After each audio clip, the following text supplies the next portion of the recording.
Well, the key for leadership is to accomplish a goal. And so for me, the most important part of leadership is to understand what that true north is or what that goal is. What's the mission, right?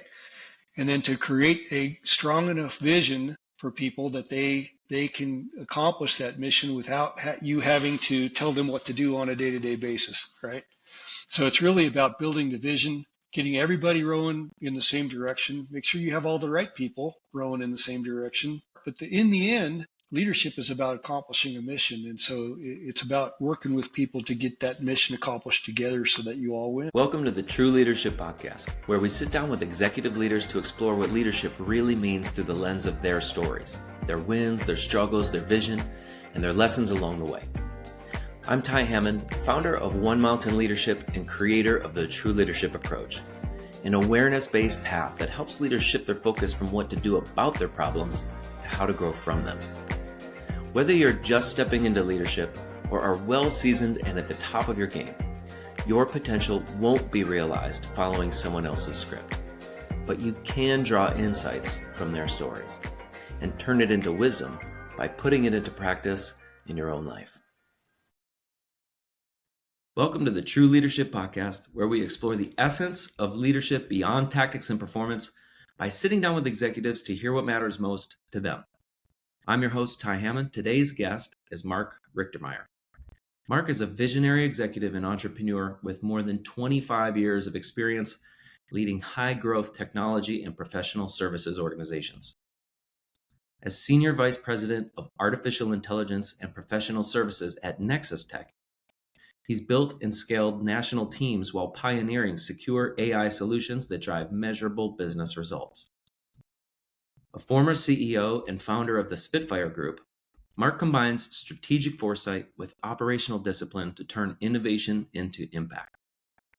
Drawing from his background as a CPA, MBA, and former Air Force officer, he brings a rare mix of rigor, integrity, and vision to everything he leads. It's a pleasure for me to have Mark on the podcast today. Welcome to the show, Mark. Thank you, Ty. Glad to be here. Fantastic.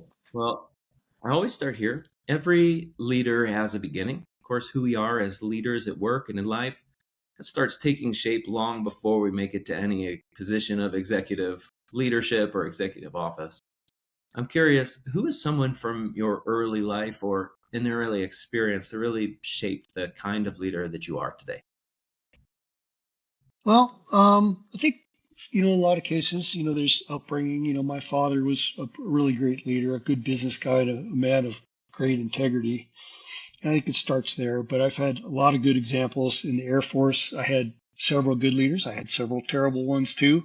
So I got to compare and contrast between the variety of leadership capabilities. And then I've had several good leaders in business as well. I was fortunate to have people who were men of integrity and honor that were guided me and helped me understand how you bring leadership and how leadership can impact a team and make them better at accomplishing the mission and getting things done.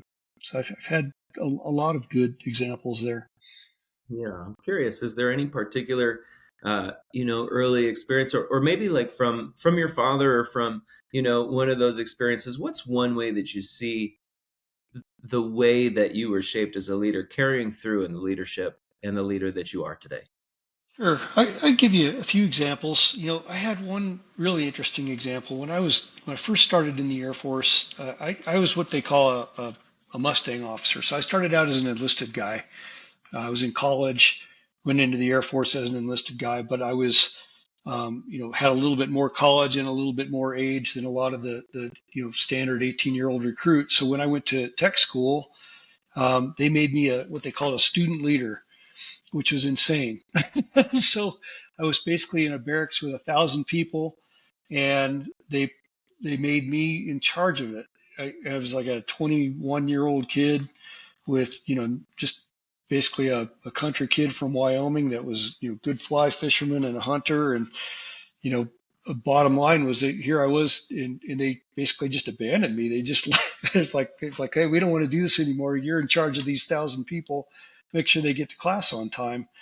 And I had all kinds of, crazy things that I had to do, where people would, get drunk on the weekends and, just do really ridiculous stuff with their roommates, and their roommates would come complain. And like, this, I can't stand this guy. He comes in at 2 in the morning and he pees in the closet because he thinks he's in the bathroom because he's drunk, that kind of stuff. And I had to deal with it.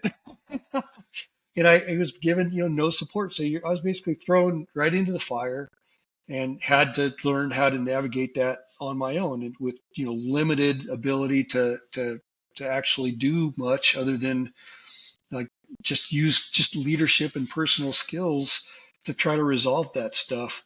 I didn't have the power to, kick somebody out or do whatever. I could play all kinds of games to try to, make it sound like I did. But the reality is I was just thrown into the fire and had to manage a whole bunch of people all at once. And I learned a lot from that. And then over the years, I've had, multiple examples of that where, like, I was just put into a leadership position where, I basically just decided to take the wheel and drive with it. And I learned a lot from that, both good and bad. And thank God, I like to think that the stuff that I did poorly, I learned the lesson and got better at and didn't do it again.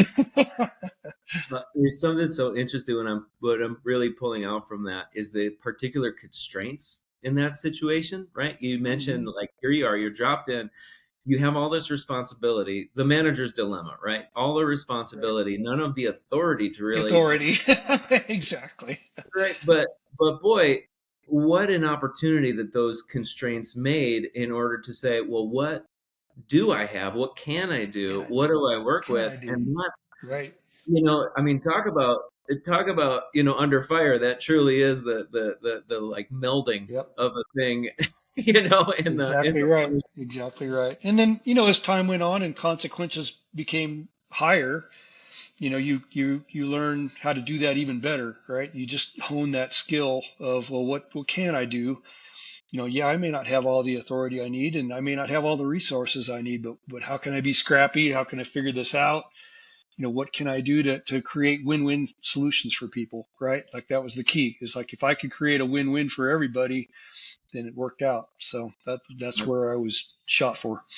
Well, I love that. I'll say it. It certainly resonates with my idea of true leadership. That question, I think, what can I do, lies right at the heart of that, as opposed to, what I'd rather have happen or what I wish was Yeah. different. So I just really appreciate Yeah. that. The other thing I'll just say is that I'm going to use your story anytime that there's a manager complaining about their first time experience. I'm going to say, so just imagine getting thrown into your first Yeah. with a bunch of with 1,000 college kids, and Yeah. it might turn Exactly. into a for 'em. So, uh, you know, Exactly. that's a really good lead in here. Of course, in this podcast, we're exploring the essence of leadership.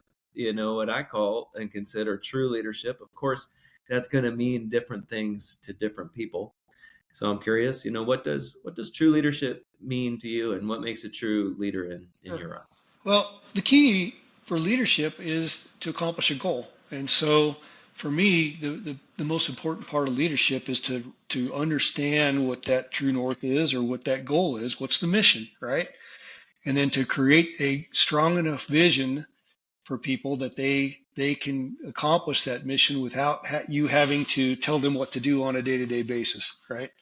So it's really about building the vision, getting everybody rowing in the same direction. Make sure you have all the right people rowing in the same direction, and then understand, what the where the weaknesses are, and fix that stuff. Make sure that you have their interests at heart. But in the end, leadership is about accomplishing a mission, and so it's about working with people to get that mission accomplished together so that you all win. You bring up a couple really interesting elements, and I think that, of course, that what is the vision, getting the right seats on the bus, making sure that everybody's, rowing in the same direction.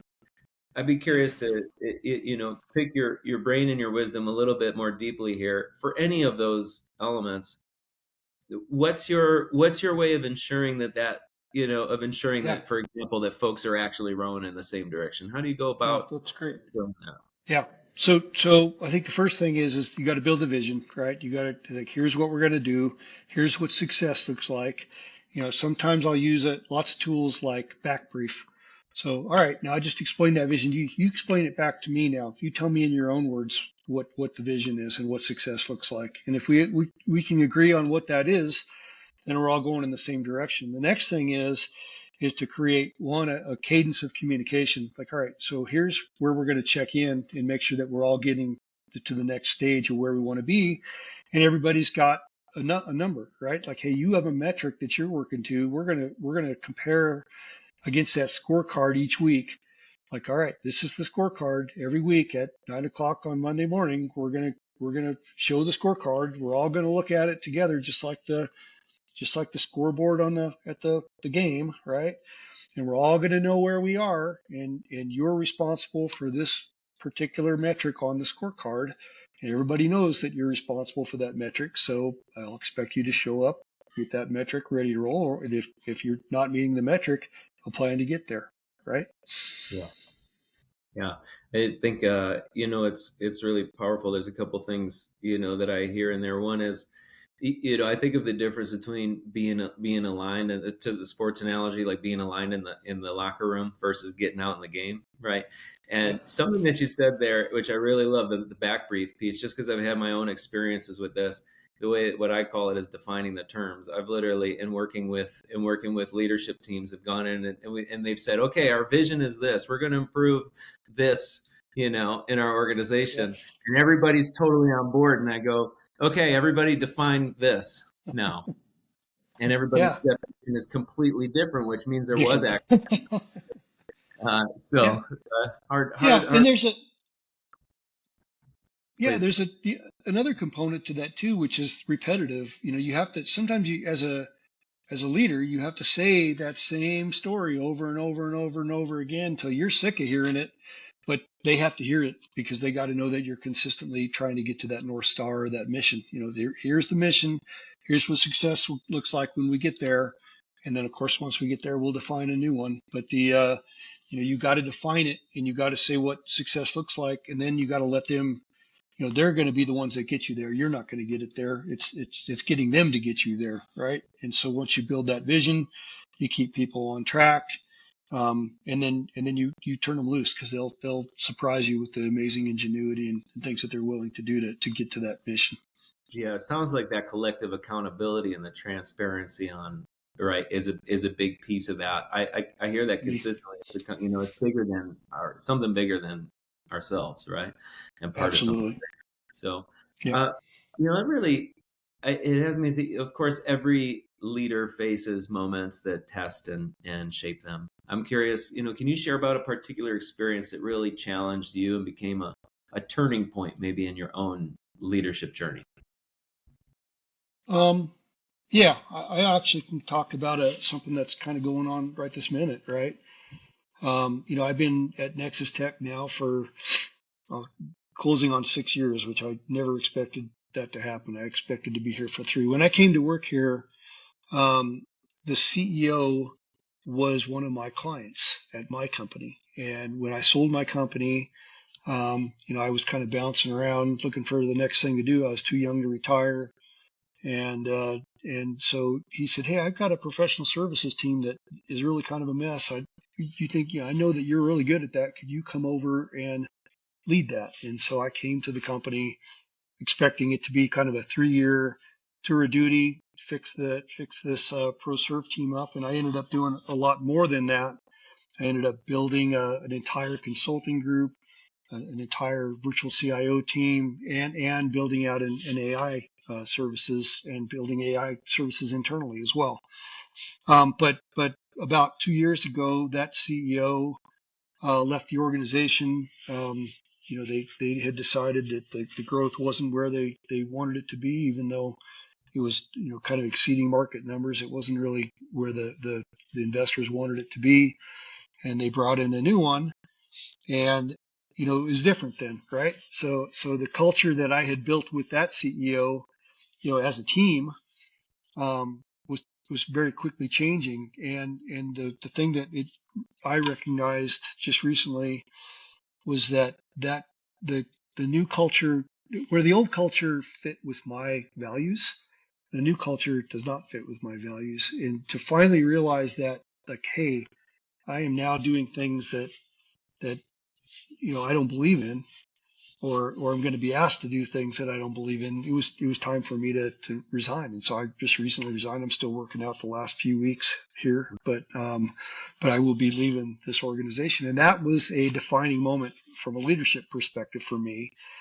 And of course, I've had lots of people in the organization say, come up to me and even tell me that, right? Like that was, this was I see why you do this, right? And so that's important from a validation perspective to make sure that when you realize that the culture that you want to be in, so in my case, it's probably going to have to a culture that I'll have to make from my values rather than a culture that is handed to me that Yeah. doesn't reflect my values, right? But the two have to line up or you're in the wrong place, right? It's as simple as that. It's like you're not in the right place where you need to be. Yeah. I I really want to hang here for a second because I imagine that anybody listening, and I listen, I talk to a lot of leaders, and there's a lot of leaders that are in a similar boat, unfortunately. Some folks really Right. luck out and it feels like a great culture fit, and then there's lots of other folks that that's what they're sold, right? That's what they're told. And then they Yep. get in, and the reality is completely different. And I just Yeah. know that if I don't follow up on this a little bit, that I'll miss an opportunity here. So I'm curious if you can say a little bit more about, Sure. what it was like, maybe like, how was it that you knew, and then what got you to that point? And maybe that's a big, it takes courage to do that. Or like, what's it like on the other end for you?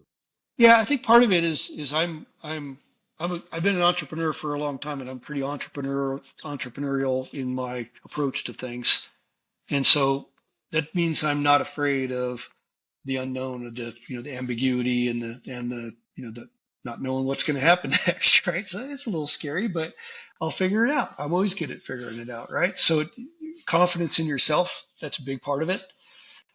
Recognizing that wow, I'm really frustrated. You get, it's like the frog in the pot, right? Like they turn up the water and you don't realize you're cooking until it's too late. And it's a little bit like that, like, hey, it all started out just fine, and then as little things started to change, you recognize that I don't, this is not how I would do it, and this is not what I believe in, and this is not the strategy that I would do, and boy, I wouldn't treat people like that, and things like that. Pretty soon, you are part of that culture. So if you either better agree with it and get on board, or you better get out, because if not, you are part of it, and you'll be perceived by the people that follow you as part of it. And if you buy into it, then you are part of it, and you own that. And so that's a decision you have to make for yourself.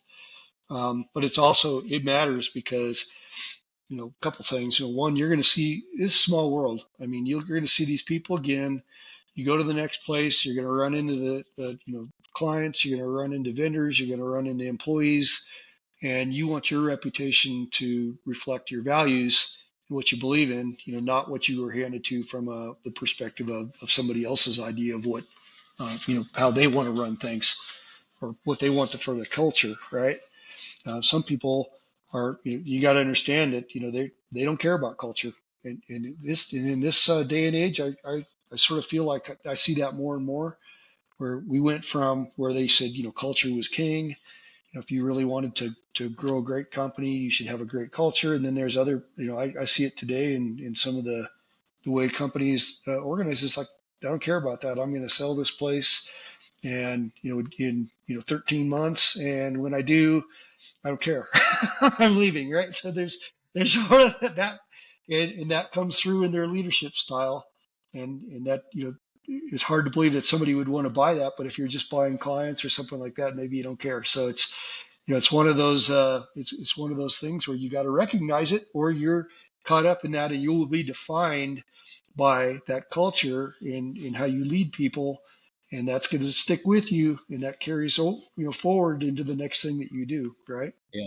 Well, I'm I truly believe that our choices flow from our values. If you want to know somebody's values, we can look at the choices that one makes. And Yeah, what I really hear there is you bet. is a commitment to that, which I hear from people consistently on this, and it's no surprise to me, right? A real commitment to Yep. owning the decisions that I make, right? Yep. To the for the choices that I make in the life that I lead.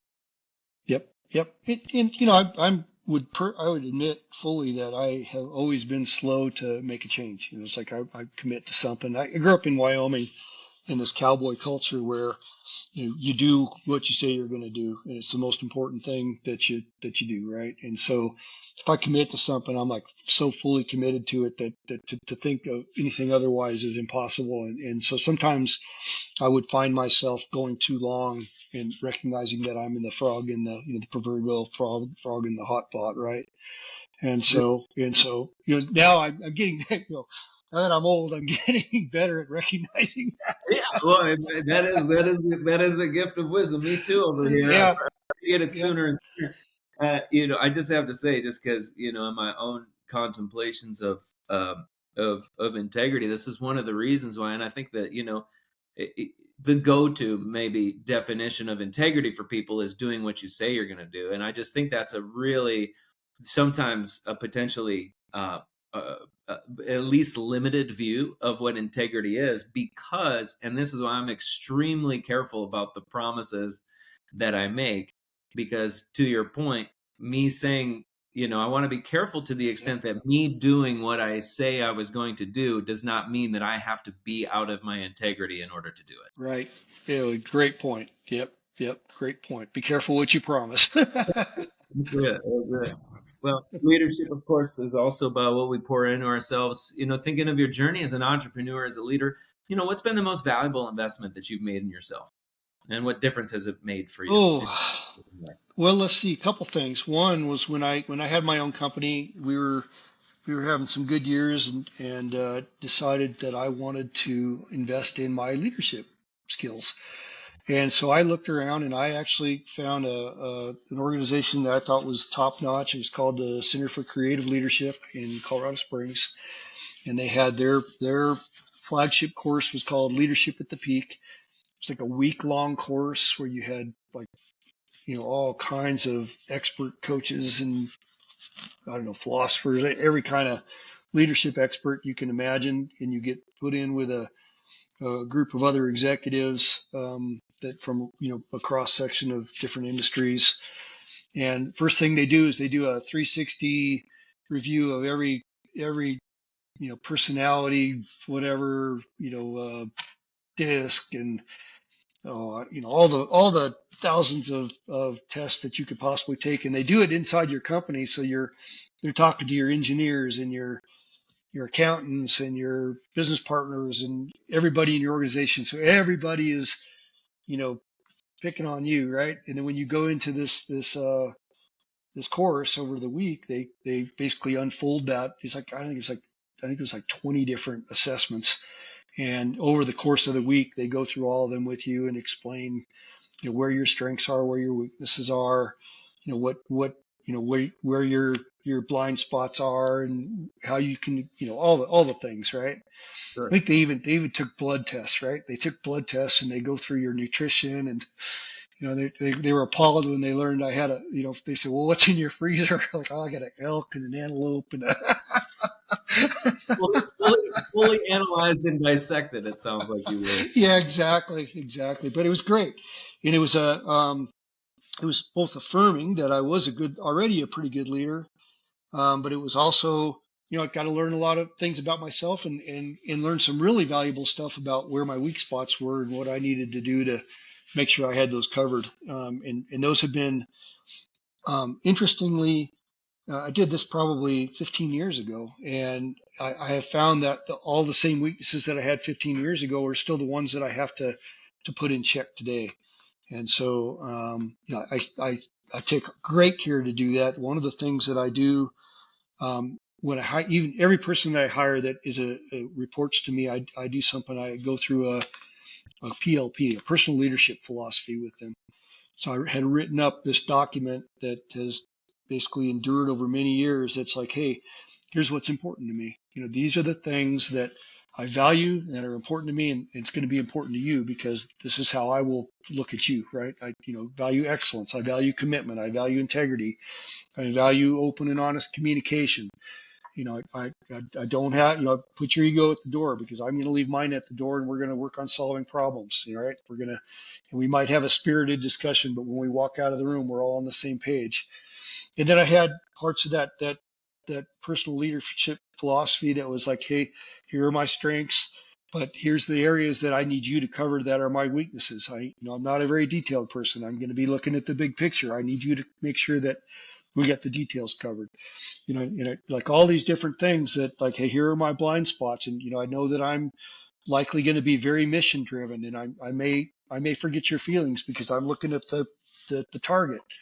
And if I do that, I need you to help me fix that. I need you to catch me when I do that. And it's okay to call me out on those things and all this kind of stuff that with each person, it's only like a one pager, right? But it's all my leadership philosophies rolled up into one page, and it sets the tone for how we're going to have a relationship and how I'm going to work with you as your leader, right? And that is something that has been so important. And most people, when they see that, they're like, "Wow, I've never had a leader do that, and that is unbelievably valuable for me. Now I know how to communicate with you. I know what's important to you. I know why you did this thing. Why you ignored me here and paid attention here and whatever." And that's been a super valuable tool for me. Well, what a powerful exercise of, in my own work, both, I would just say both personal, and work life as well. I put in that time similarly to design the relationship. What I hear, you talking about is like taking out the guesswork. That's what, to me, it's wisdom to take the time on the front end. Yeah. It's interesting when we think about the amount of planning and strategy that we'll put into building a thing. But when we talk about, the vehicle that's going to get us there, which is our relationship, oftentimes we just, throw you in there like you into the, like you Yeah. into the college dorm room and sort of hope for the Yeah. best. That's right. That's right. Yeah. So, Yeah, and sometimes as a leader, sometimes you're taking over an existing organization, right? And you didn't hire these people, so you've got to reset all those expectations and explain that and have some common ground right up front. And expectation setting is so important. absolutely. Well, I'm really curious for you. Of course, leadership is about what we're shaping for tomorrow. I love that we're having this conversation at this particular time for you. It sounds like a bit of a, what's next. Yeah, And so I'm curious, what's yeah, what's your yeah. vision now for your leadership, your legacy, or the Oh, impact you want to have in the years well, ahead? I'm still wrapping things up and doing some transition at Nexus Tech, but at the same time, I'm looking at doing some consulting in the MSP space. I like the consulting. I have a lot to offer these MSPs in terms of most of them have been unable to figure out how to adopt AI and how AI can change their organization. They're getting in my opinion some bad strategies from some of the leaders in the industry. I have a different opinion on how I think it could work and how it's a little bit more practical that fits what their customers need. And so I'm looking at doing some consulting around AI. I'm looking at doing some consulting around um, the consulting services for that MSPs can offer, specifically around sort of that CIO, that fractional CIO role and CISO role. And then while I'm sort of doing this interim consulting, I'm really trying to curate the next role, and I'm really looking for a CEO role at a tech company. And I've been in that role for a very long time in other places, and it's a good fit for me. And so I'm going to be picky about what I do there. And so I'm kind of looking around and making sure it's a good fit somewhere that I can have a huge impact and do something interesting. Oh, great. Well, I'm definitely seeing that for you. I'm curious, and you had mentioned before, and absolutely, I believe, the particular patterns that we come in with and our stuff to work on and ourselves as people and leader, boy, it stays with us. We got to keep on looking at that stuff. But thinking about what true leadership means to you, what we've talked about, your vision for the future, what's your growing edge right now? What are the ways that you're being stretched or tested in your leadership? Maybe what's one of the things on your list that you hand in the personal leadership philosophy that you can share with us here today? I think that what's interesting is that so I was in the top guy role for many years before I took this role. That wasn't it was the first time I've been not the top guy in like maybe 15, 18 plus years, right? So I was either like the managing partner for a city for a consulting firm, or I was had my own firm, or whatever the case may be. So when I took this sort of role that was not at the CEO level, I was on the executive leadership team, but I was not at the top of it, right? Having to manage up, down, left, and right was really good practice for me. I hadn't had to do that so much over the past few years, and it was I was stretched in the way that they managing the left and right piece. I could manage down great. I've always been good at that. I could even manage up pretty good. I wasn't having too much trouble managing up initially, where I thought maybe I was gonna. But managing left and right was a whole different story. This goes back to like the having the accountability but not the authority, right? So it's like you still got to get stuff done. You need the other silos to help you do that. You need to do it as a team. But boy, I sure wish I could go manage that guy's group over there, right? Because I would do it totally different than him. And so, how can I influence that? How can I, what do I have to give and take to make that work? How can I be a good partner to them, but at the same time help them be a good partner to me too? That was a stretch, and something that I had to think about and learn some lessons around too. I love that. Well, certainly that ability to influence, and yes, in all of the different directions is seems to be one of the especially as you continue and have more influence by proxy of your authority. It's interesting, right, to look at what that actually means. Well, this last question is a little bit more of an invitation. You have the space here to offer to our listeners whatever it is that's most in your mind and your heart to share right now. Your final message on true leadership, anything at all, Yeah. is yours. I think the main thing is take the long view, right? So life is pretty short. When I was leaving here, one of the guys called me up and said, "Oh man, I'm really sad you're leaving." He goes, "This is a hard place to work for. I found that my blood pressure went skyrocketing up," and I'm like, "Are you kidding me? Like you're going to let yourself die for this? Like you could die over this. Like it could take your life because you're letting this impact your being, right? Take the long view, help do the right thing for people. Believe it or not, there's honor is still an important thing out there, and having maintaining your honor, doing the right thing, doing what's right for people is so important, and it matters so much more in the long term. Like we're this thing's going to end. Nobody's going to care where you worked in the end or who you worked for, and to get out of it with your integrity and your honor is so much more important than any of this other stuff. If you do it with honesty, and you take care of the people that you're working with and working for, it's like, hey, I got to take care of investors, I got to take care of my peers, and I got to take care of the people that work for me. I also got to take care of vendors and clients and all these groups, and I want to have integrity and honor as I relate to all these people, because that's what I want to carry out of this. To me, that's just way more important than the paycheck, right? I couldn't agree more, and incredibly wise words, Mark. I really appreciate so much the wisdom that you've shared here today with me. I've really gotten so much out of it. And I'm Well, sure that thank you. whoever listens here is going to equally benefit from what you've shared today. Well, Thank you so thank, much for thank you being. for the opportunity. I appreciate the opportunity to get to talk about this stuff, and I enjoy it. It's something I spend a lot of time thinking about. So thank you. Well, that feeling is mutual. Good deal. That's it for this episode of the True Leadership Podcast. If you enjoyed this conversation, you can subscribe to YouTube, Spotify, Apple Podcasts, or wherever you're listening to this to catch future episodes. This conversation was brought to you by One Mountain Leadership, where we help leaders grow the capacity, confidence, and presence of true leadership through the True Leadership approach. To learn more about the approach, our offerings, our community, and how we can help you realize your potential in both leadership and in life, visit us at onemountainleadership.com.